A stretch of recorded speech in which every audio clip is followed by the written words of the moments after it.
but it is those who sacrifice, who work, who invests, who should enjoy the fruits of their labor, not some other people who, through other means and other powers, wait when there is something that has come up, that they reach in and grab what is not theirs. And I know there are all manner of other people who have tried to weigh in on this matter. But let's say that we started this weekly event on October 29th this year. October 29th this year. And I did say when we started this, that this is not an event, that it will be a weekly activity for several weeks. I may take a break here and there from time to time, and maybe even move to a different platform, but this will continue. This will continue. And some of you know that I started a podcast called Fresh Matters. And I may move to that platform and continue with some of these conversations. And indeed, some of you have questioned the timing of these broadcasts, with some people even insinuating that I had planned these broadcasts. I had planned them to influence the elections that will happen on Saturday, December the 7th. Well, those who think that way must examine their own biases, their own thoughts, their own actions. Maybe, just maybe, they are only now waking up and paying attention to the numerous petitions I have put across to various members of the current administration and national leaders, including the president himself and the vice president. And I have copies of a lot of these petitions that had gone across. I'm not talking about the recent ones. So that, for example, this petition that I am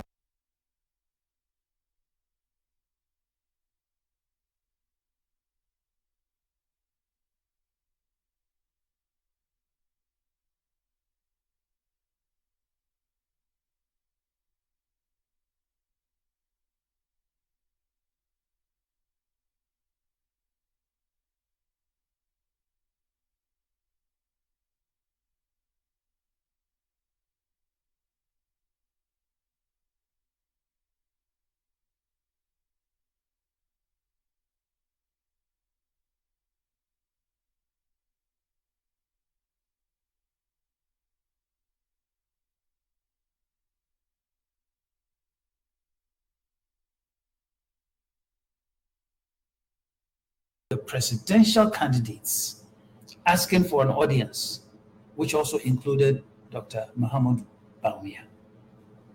So those of you who are only now waking up, please do not think that we started this only because of the elections this year. No. So examine your own biases, thoughts, and actions.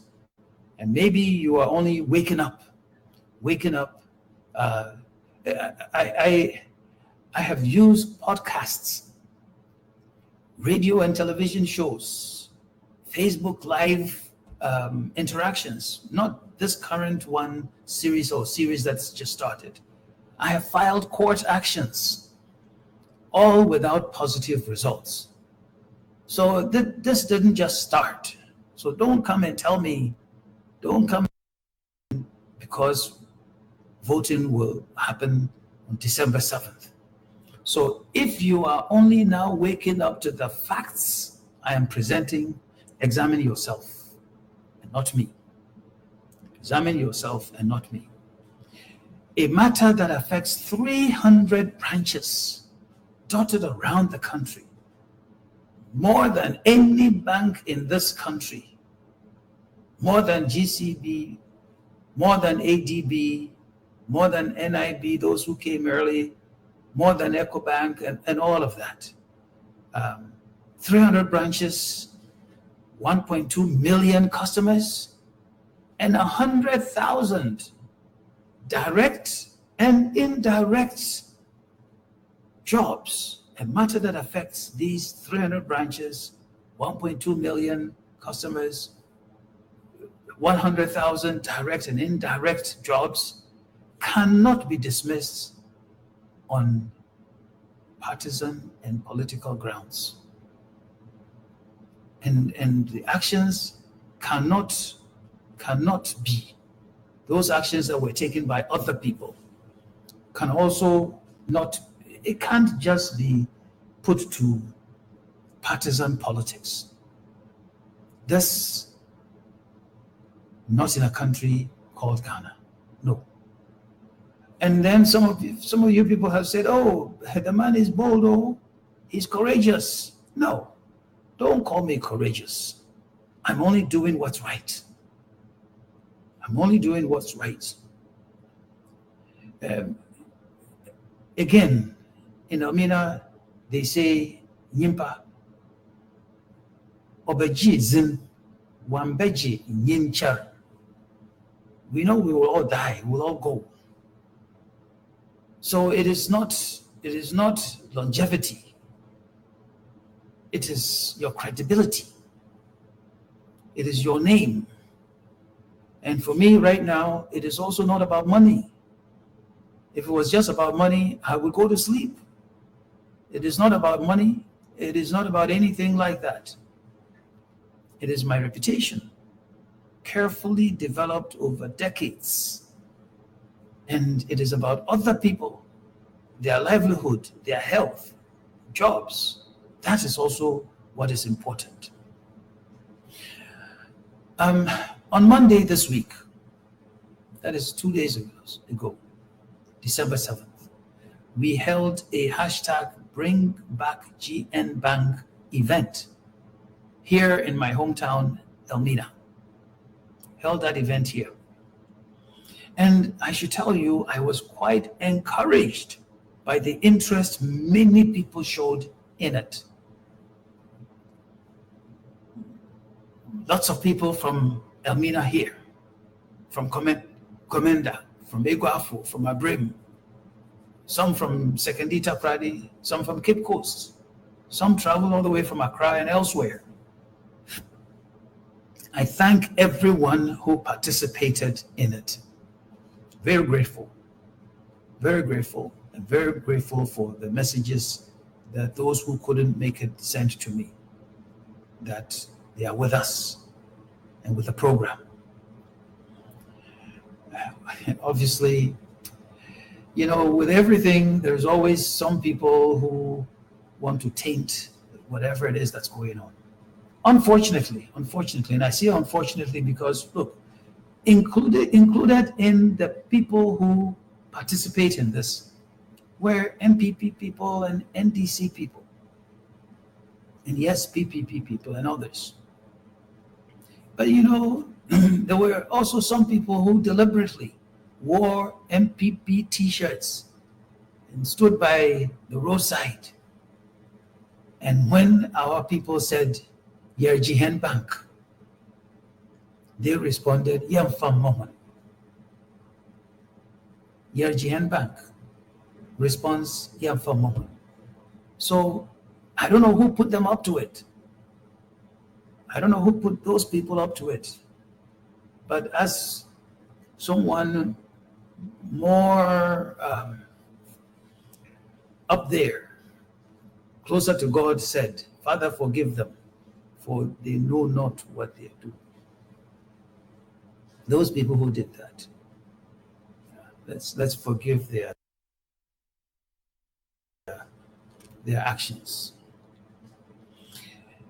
Now, one of the purposes of that event was to thank my people in Elmina who did a demonstration against the revocation of the license in 2019. In 2019, yes, they came out. And they appealed to the administration there to reverse the revocation of the license because they felt that they were going to lose something. They also felt that the country was going to lose something. And indeed, they've been proven right. They have been proven right that people should have listened to them instead of those people who called me and said, call your people off. This demonstration will not help. The message that they are bringing is not going to help you in any way. Well, they have been proven right, my people, my Elmina people. They have been proven right.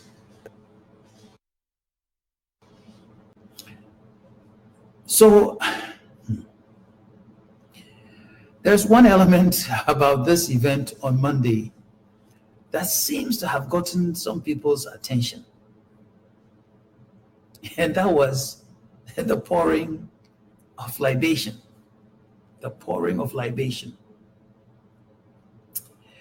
And the seriousness of the situation, the seriousness of what has happened, the seriousness of what has been going on, it was important to draw careful attention to the damage caused to livelihoods and lives. So anyone who was wondering or who is concerned about the pouring of libation, about the invocation of our ancestors, I'll tell you, there's nothing wrong with it. And if you're wondering what happened to me, nothing has happened to me. You see this, me, I am a practicing Catholic Christian, practicing Catholic.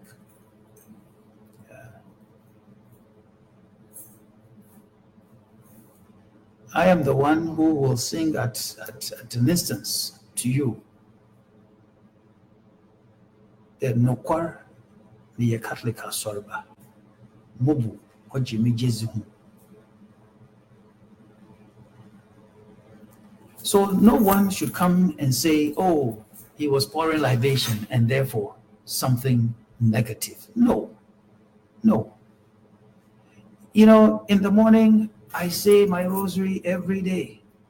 If I have sinned or done something against someone, I ask for forgiveness. If there's something coming up, I ask for strength. I ask for courage. And so I said my prayers, my normal prayers this past Monday. I did that in the morning. Ask God to intervene, to soften the hearts of those who have the powers and authority to change their minds and give us back the GN Bank license. I did that in the morning. But in the afternoon, what we did, for me, it didn't go anything against that. I am a Ghanaian who believes in our traditions, customs, and our culture. And I also have respect for those who came before me, from my own parents all the way up. My grandfather, grandmother, great-grandmother, father, all of those other people. And my ancestors, they give me strength and courage. When I go there, believe me, it should tell you that I'm serious, very serious when I go there. When I look up, not just to God, but to the ancestors, that something has struck me that is huge, that is big, that is important. And when I raise water to pour libation, or an alcoholic drink to pour libation, as we do, we show it to God that we're showing it to Him, but we're not giving it to Him.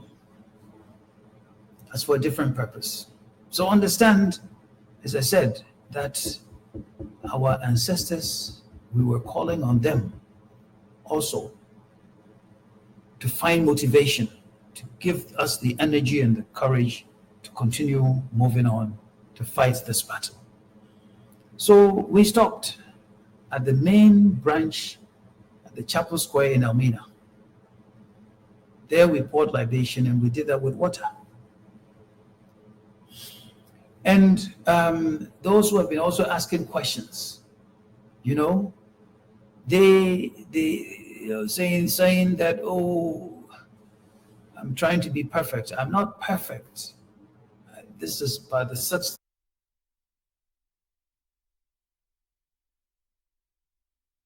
or seventh time I'm saying this. I'm not perfect. I'm a human being. I make mistakes.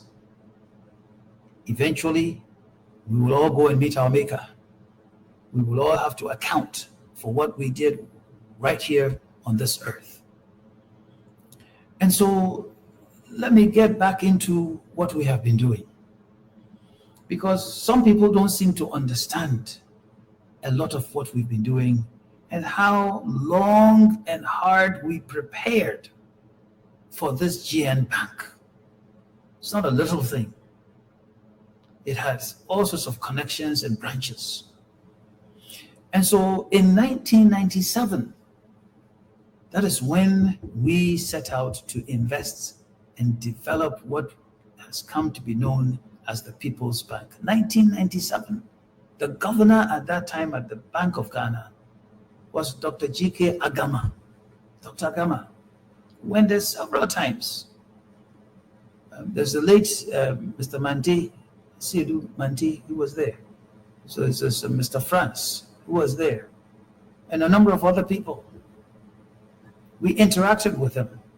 They gave us advice, but they asked us, go, come. From 1997, it took until Dr. Aqua became the governor of the Bank of Ghana, when he put a rule in there that says, look, if you bring us something, and if in 90 days nothing happens, more than that, nothing happens, 6 months, nothing happens, come, we'll deal with it quickly for you and resolve it one way or the other. So I asked my people when he showed up to go there, bring the papers, and lo and behold, he made sure that we got the license. And so it took until it's May 2006. Can you imagine? From 1997 to May 2006 for us to get the license to start the company that became known as First National Savings and Loans Company Limited. And the shareholder, majority shareholder, very significant shareholder, was the Coconut Grove Beach Resort here in Elmina. We took the money, they verified the sources, they verified the amounts, and so they gave us the license. It wasn't gifted to us. We didn't take somebody's money from somewhere to start this business. So that's how it got started. And it got started with all due respect to other people. It was started to reach out with a goal. So we set the goal of 300 branches and the more than 1 million customers and related businesses and all of that. We set that out from the very beginning. We used to have sessions here in Elmina to strategize with the directors at that time. I was not even a director at the very beginning. So this required a lot of work. And so within a very short time that First National got started, already it was had 40 branches and moving, because we had planned ahead. And those of you who have been worried about this related party matter that they've been using against us, let me tell you, the very first branch, I think I showed this picture somewhere. This used to be the boys' quarters of the Accra district office of Shell at that time. We took artisans and people from Coconut Grove Hotel, added some other ones from the outside, and they remodeled this building, Boys Quarters, to become the head office and the first branch, Northridge in Accra. And who were the first customers? The employees of Coconut Grove and other GN companies, employees in Accra, in Elmina, and elsewhere. So we have been related in a positive way, in a very positive way. People must understand some of those things. We are one family. We help each other. We work with each other, and that's where we are. And so that's how we got this started. So today, I want to repeat something I said. I've said a few times that the collapsing of GN Bank, which became GN Savings, was a calculated, very deliberate act done to serve the political and the personal business interests of a few people who have served in the Akufo-Addo administration. So I'm saying and repeating that I have provided you evidence as we've gone along. Indisputable that the collapsing of GN Bank was a very, very, very calculated, deliberate act to meet the political and the personal business interests of a few people within the Akufo-Addo administration. And it is unfortunate that a number of people within the NPP political party have looked on for this to happen, and at least publicly have not come out there to say we disagree, or we have disagreed, or the matter should be reversed, in spite of all the evidence, all the facts that we've put on the table. Silence, sometimes it means you concur. You concur. So the act had been a very, very, very deliberate one. Very deliberate one. So let me say a few things as we move along. That the decision to collapse indigenous banks and other financial companies was politically tainted. Was politically tainted. If you disagree, you do come out and say that no, it isn't so. No, it isn't so. I am saying it is so. And I have shown you and I have presented documents presented from the office of the president, documents, cabinet, documents from the Ministry of Finance, all of that use the words political in them, referring to me and referring to the need to collapse an indigenous company like GN Bank and related enterprises. I am also saying, as number 2 point, that the financial sector reforms were implemented to capture businesses and funds and redirect them to NPP-related companies. Let me repeat that. Maybe you didn't hear me well. I'm saying that the financial sector reforms were implemented to capture businesses and funds and redirect them to NPP-related companies. Let me give you a hint. There was a company called Frontline. Frontline Advisors, I'm not sure the correct, if I'm mentioning the name correctly, whether it's Frontline Advisors or Capital, whatever. It was a fund manager. It's a fund manager. And Frontline was started by somebody I met a long time ago in the United States, a Ghanaian. I think we met at Chapel Hill, North Carolina. And we may have met at some event also that was organized at that time, I think by USAID, that took a number of business people and politicians to the United States for some strategy session.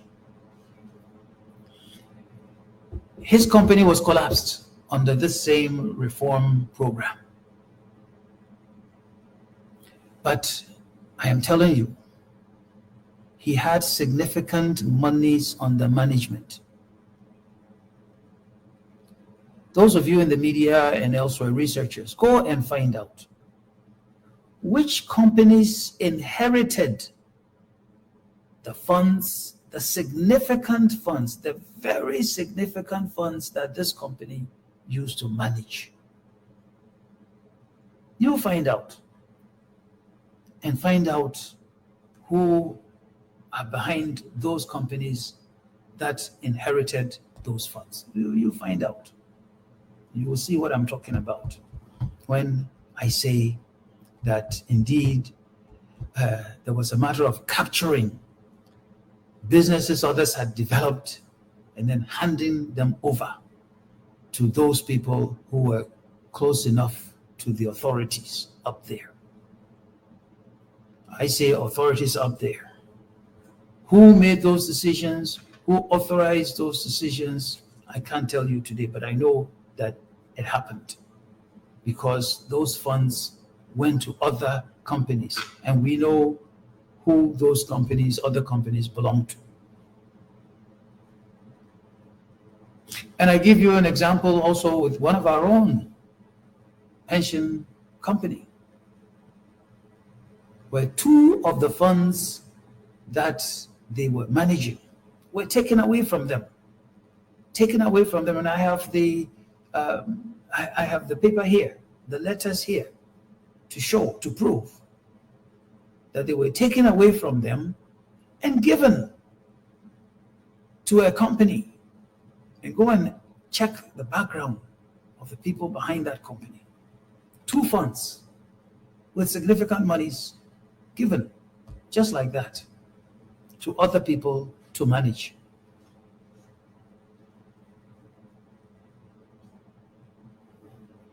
Remember at the beginning I said, Nyobre Nozi, Yenya Okomzen. So those who suffered, who worked to develop those funds, to accumulate those monies, it's taken away from them and given to those people who happen to know people in authority. I am also saying that number three, listen to me carefully. Number three, that these so-called financial sector reforms have enriched some people and companies in a way that is illegal. Let me say that again. The reforms have enriched some people and companies in a way that is illegal, according to me. And I am saying the receiverships, they must be investigated. By this current administration, it still has time before it goes. And then by the next administration, when they come. Because we know that some people have been paid in duplicate. Some people have hurried and paid some monies to some people. And some people have taken advantage, undue advantage, to steal monies meant for customers of these financial companies. So in the process of reform, some people were taking undue advantage. And that, in my view, has contributed to the increasing amount or the increased amount of money that have been spent to implement the reforms to date. And we go back to make the point again.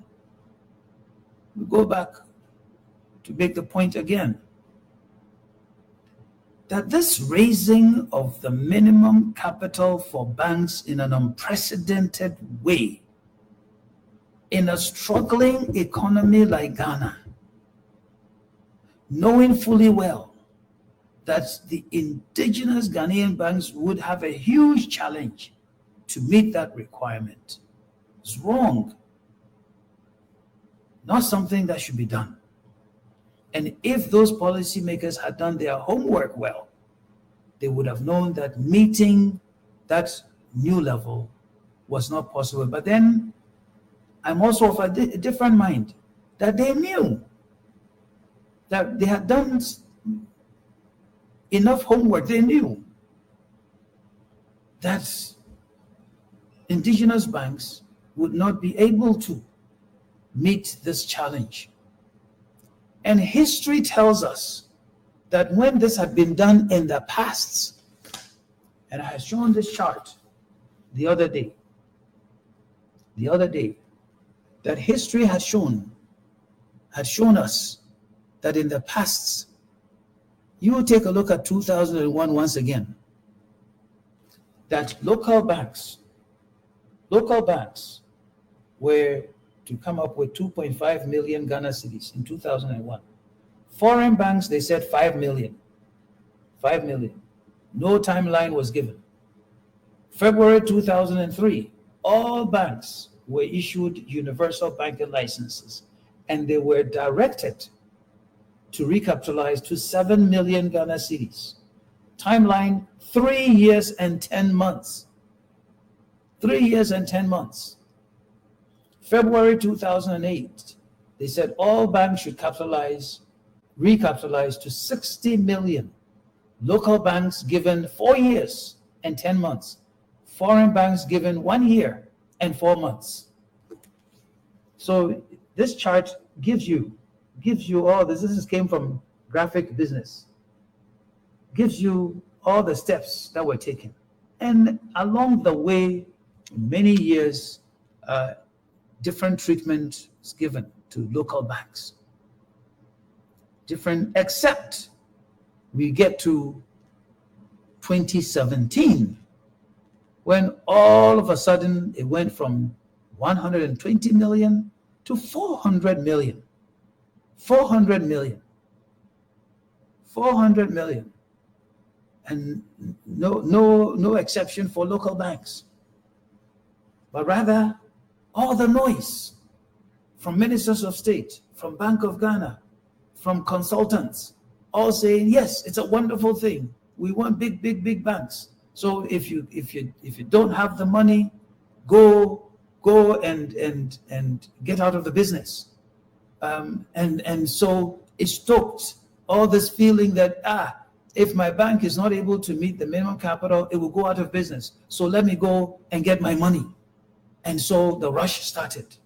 The panic withdrawal started. And it was fueled by officialdom.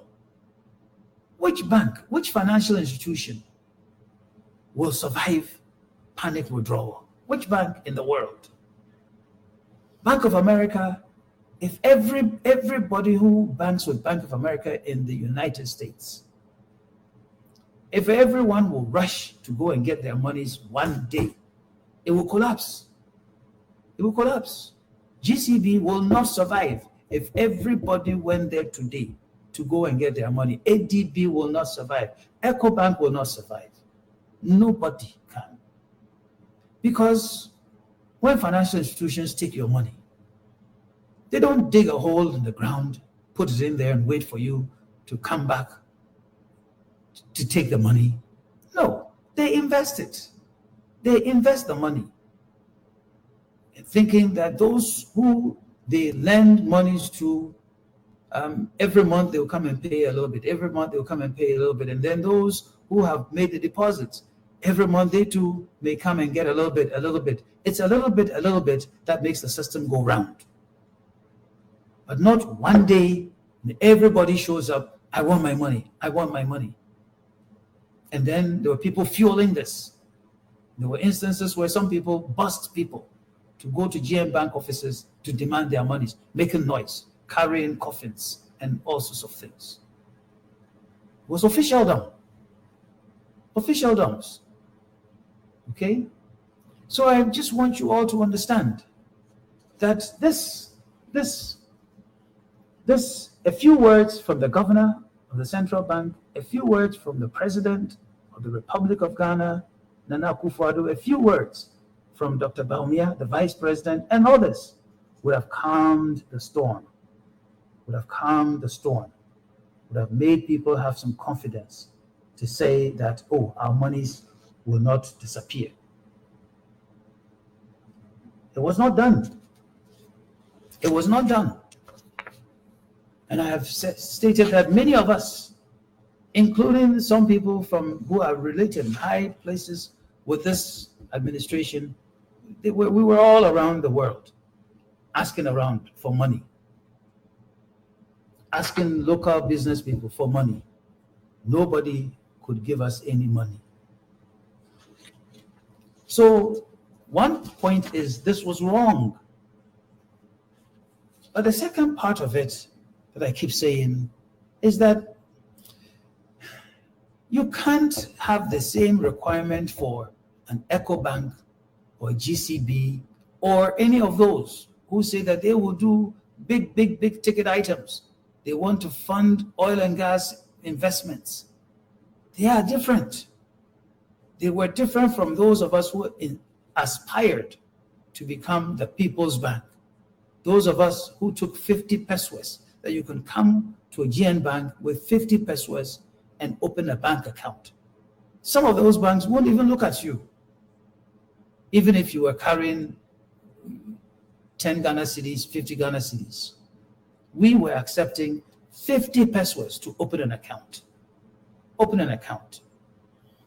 And it is important that really we understand this point.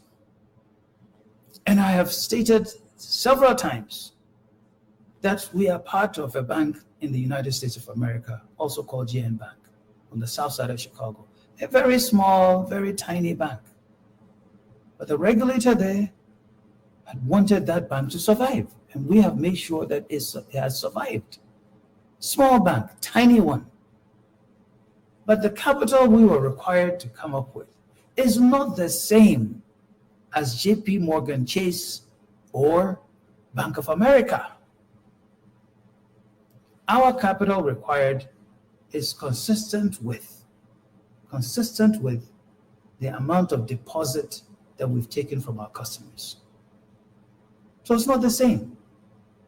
So why would people who, it is claimed, have international business, investment, financial experience, why would they lead a country along a path that would then watch the local economy to collapse? Why? I'm saying all of this and repeating some of this so that this mistake is not repeated.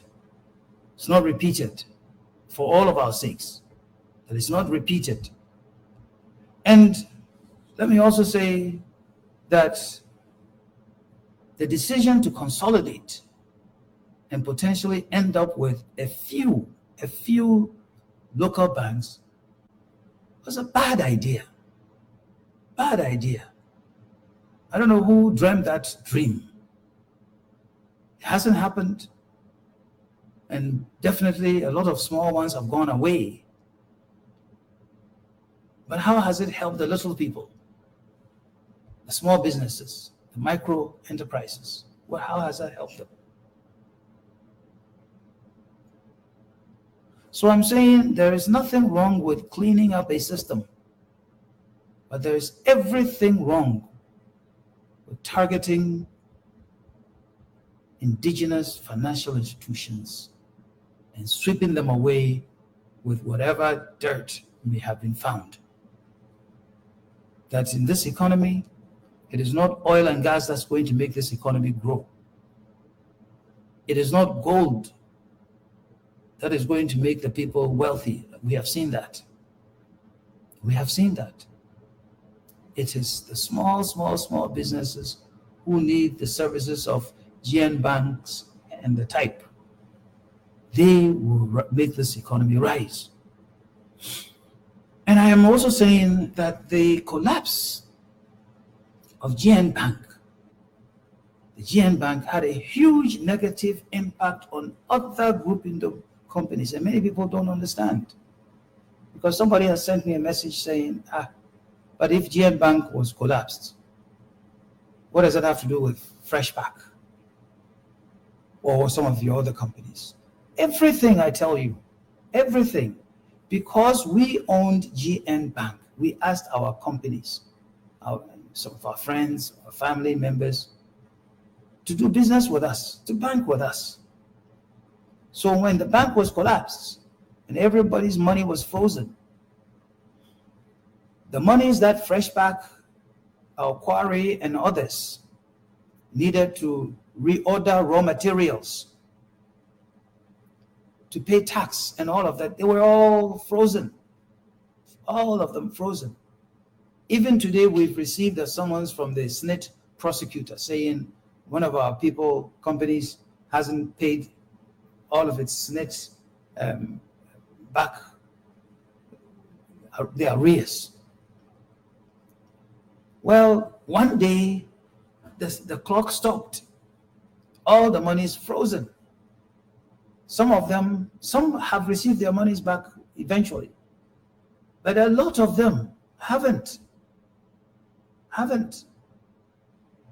And so every now and then, there's somebody from GRA threatening to lock the doors, somebody from SNIT threatening to take people to the court, ECG turning lights off, the water company turning the water off, because the funds were locked up.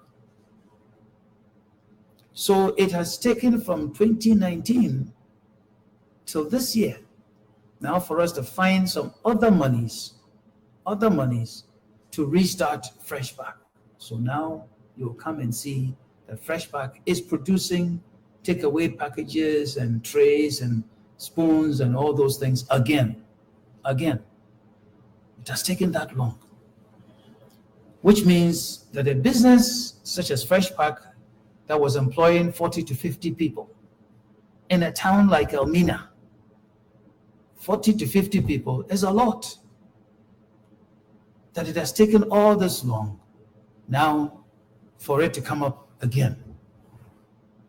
And I'm even saying that because people have realized the quality of the products that we produce, the demand is growing. So much so that we are having to now produce at night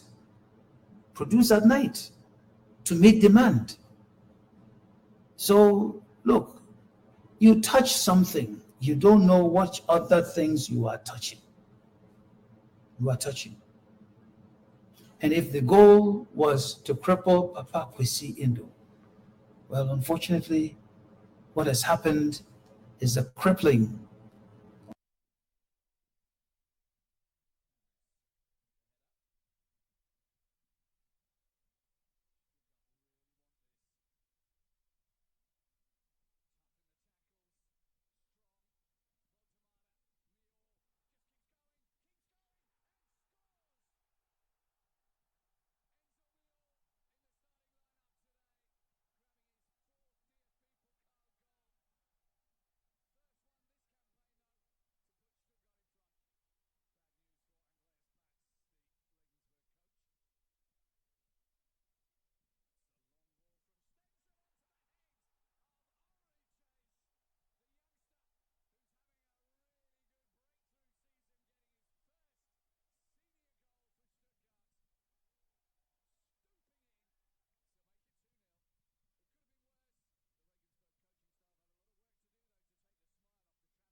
How can it?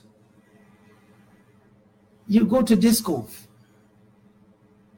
not too far from here, Elmina. There's a contractor who has been toiling for years now, trying to build sea defense wall. He has been issued interim payment certificates that have said that, oh, this stage of the work has been done, we certify it. That stage of the work has been done, we certify it. And yet, he has not received one peswa for the work that he has done to date, and is accumulating a lot of interest, causing financial loss to the state. Eventually, he will be paid by somebody. Not this administration, but the next administration. So I'm saying that, why do that to him? Because it's a GN company that pre-financed his work. It's a GN company that pre-financed his work. Some of the people whose works have not been paid for have been given new work by the Akufo-Addo administration, and for those new jobs, they are being paid for them, but not the ones that were pre-financed by Group Indom companies.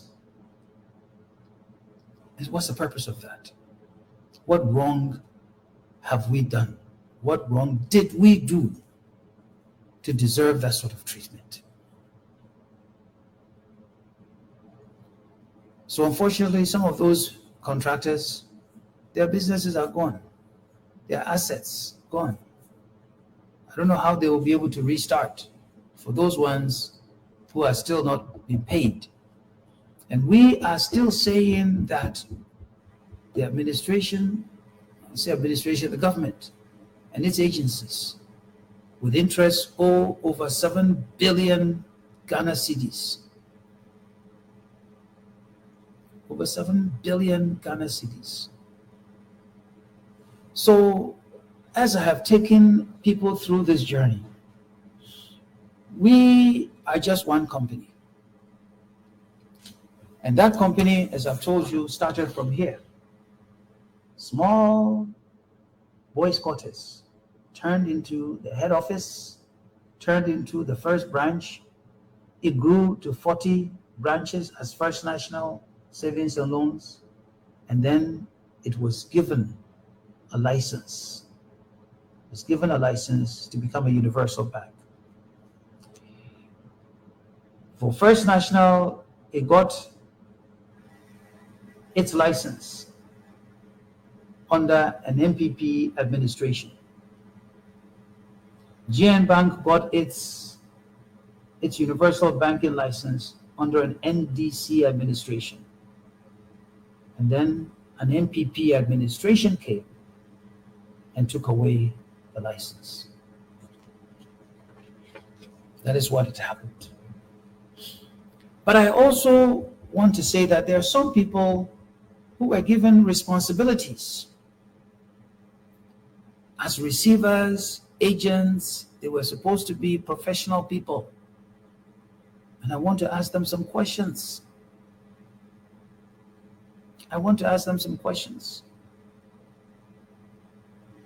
The agent of the Securities and Exchange Commission is Mr.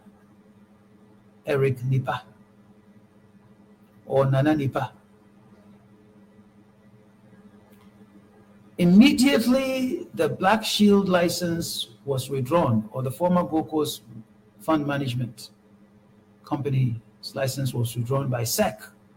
They rushed in and took over the building, the property that company operated from at the airport area. They didn't even bother that there were other companies in the same building. They sacked everybody. It was a pension company that they sacked them. It's a management company that they sacked them. They sacked everybody. They locked the things up. And they occupied the property.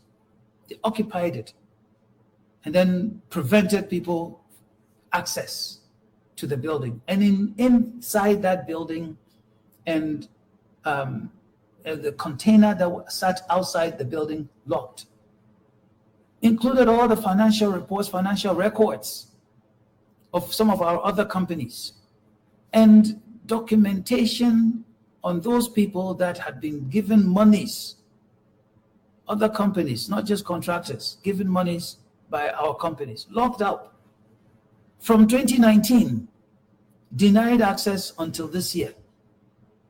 Mr. Nipa, is that how you do a professional job? And the ones who gave him that job, how did they supervise it? How? How did they supervise it? Why would you hurt other businesses and the monies that we're looking to collect from those we had given them to? Now you stand in the way because you've been given responsibilities as the agent to sort out the affairs of a company you were seeking to liquidate.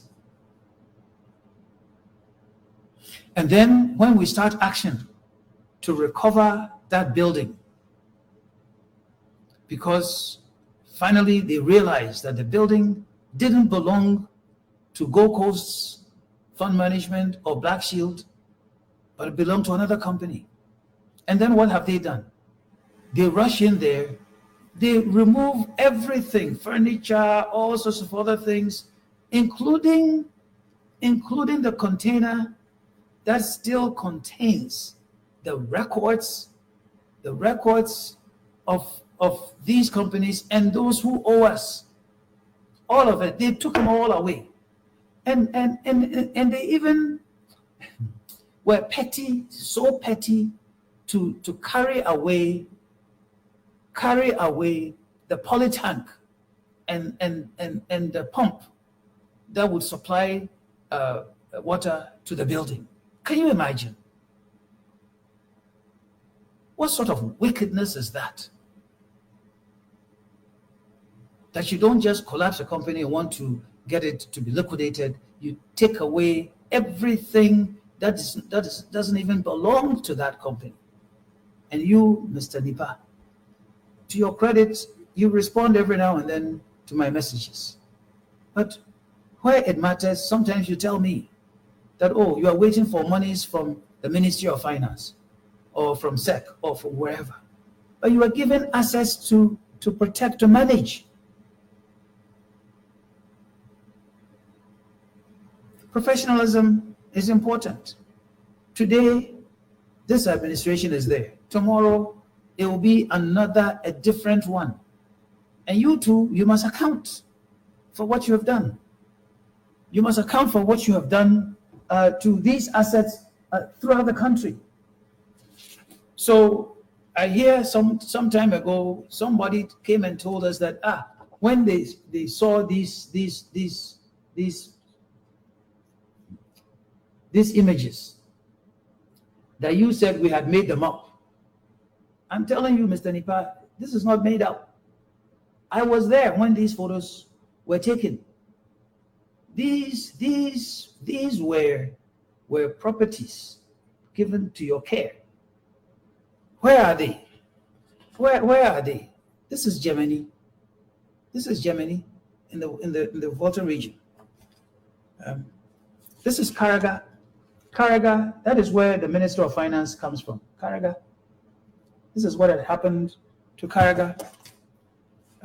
This here, Malata Market.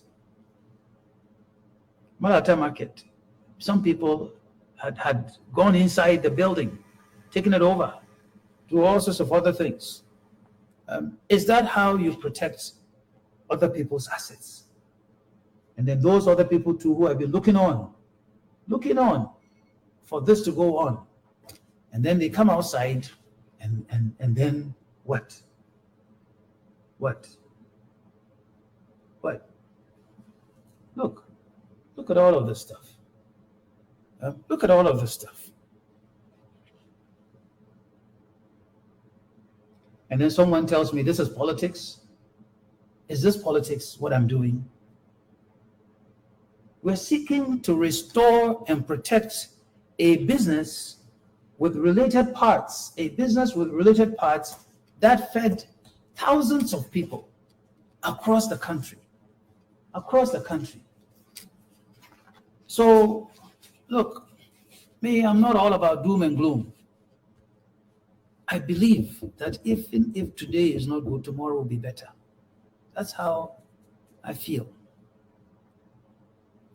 And so the next time we're going to talk about how do we propose to rebound? How, if we're giving our license back, what are we going to do? Where are we going to start from? Which people are we going to look for?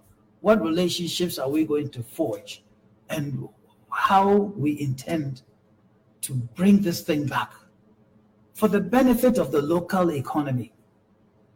And I'm saying to you, look, we did something very deliberate in Elmina. Some people haven't supported us. They haven't helped us. And I'll tell you, no district or municipal chief executive has stepped foot at the industrial estate that we created. And let me tell you, it's all deliberately planned. That why don't we set up a privately funded industrial estate in Ghana somewhere and see if the concentration of businesses and industrial activity will create jobs and if it would affect the rest of the community. So let me tell you, along the way, doesn't matter which direction you come from, either on the Accra Takoradi Highway, you go to a town called Isaman and you branch towards Elmina. You can go all the way to the Elmina Castle. Or if you start from the Elmina Castle, you go from there all the way to Isaman Junction. What will you find? Number one, you will find Coconut Grove Hotels, Coconut Grove Beach Resort and Conference Center, which next weekend on the 14th of December will be 30 years old. And many people, foreign and local, Kofi Annan, all sorts of people that you can imagine, kings and queens and prime ministers and presidents have been there. It's well known worldwide, Coconut Grove Beach Resort.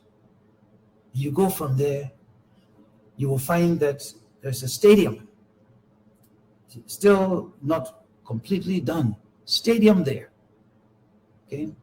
And if you came there when Hearts came to town, when the Sharks were in Premier Division, and some people were praying that we will be knocked out and go back to Division 1 or Division 2.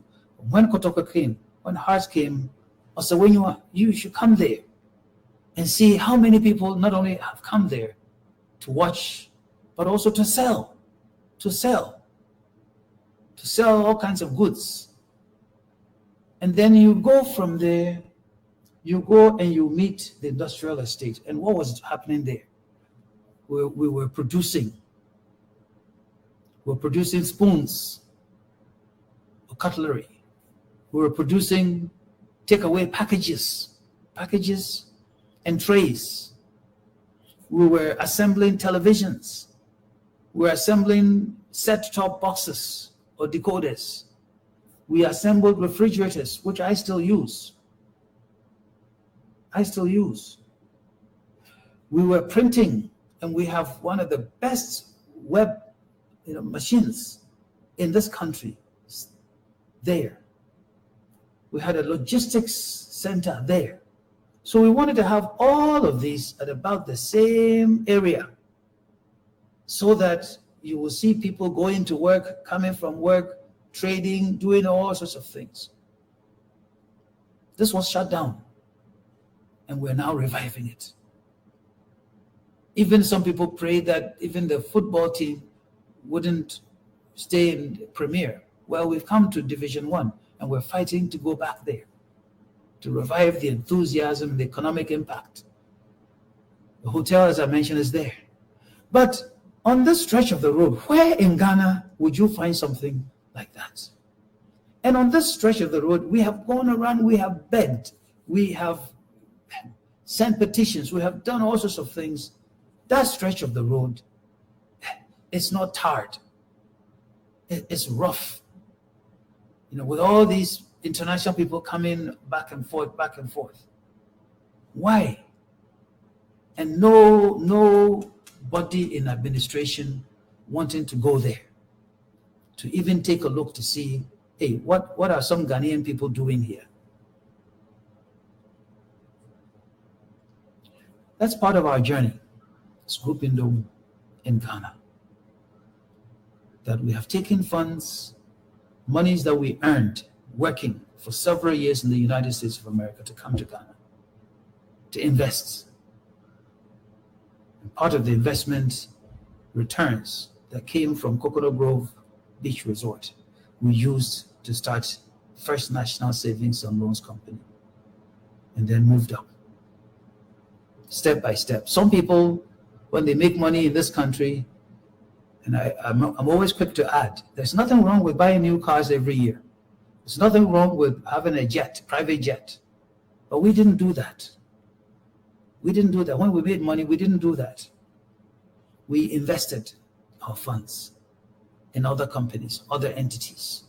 And we created jobs for young men and women. Jobs for young men and women. We knew what we were doing, we know what we did, and we can do them again. We will. We'll do them again.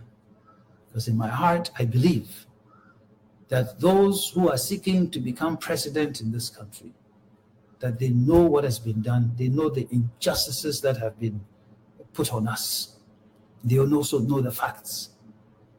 And so as we all go on Saturday to vote for someone to become president, I want you to also examine your own thoughts and your actions. And let us make sure that we vote for someone who will decide in favor of indigenous Ghanaian institutions, companies, for them to prosper. Because when they prosper, the money stays here. When they prosper, we invest in social activities. We help build schools. We help keep our culture alive. We give scholarships. We do things for our own people. And I am praying that the next administration, they see what we have done. But I'm confident that the next administration will not only give the GN Bank license back, but will work with us to restore a number of these companies, will work with us to get our road done. Our road done, this industrial corridor in Elmina, to show as an example to others so that other people too, they'll go to the Volta region, they'll go to the northern region, they'll go to the western region and other places and do something similar to what we have done. Because we are prepared to show to anybody who shows up in Elmina and tell them the story. This is how we did it. This is the challenge we met. This is how we overcame the challenge, so that other people would even do some things that are bigger and better than what we have been able to do. So I thank you for being a part of this broadcast. We know that the plans that the Lord has for us, those plans are to prosper us. They are to prosper us. And that they will not disorganize us, they will not fail us, they will not make us poor, but they will make us to become a prosperous people in a prosperous country we call Ghana. So disappointed? Yes. Discouraged? No. Am I leaving this country? No. I'll be here. I'll be here. and we will see something wonderful, something better to happen, and we'll support. Whoever supports us, we'll support them double. We'll make sure that this country thrives. We'll make sure that this country thrives.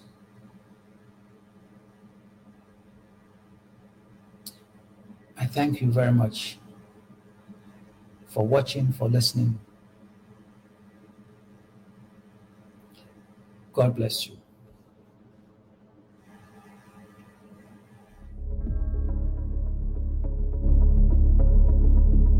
Jeremiah 29, verse 11, which one says, "For I know the plans that I have for you, says the Lord.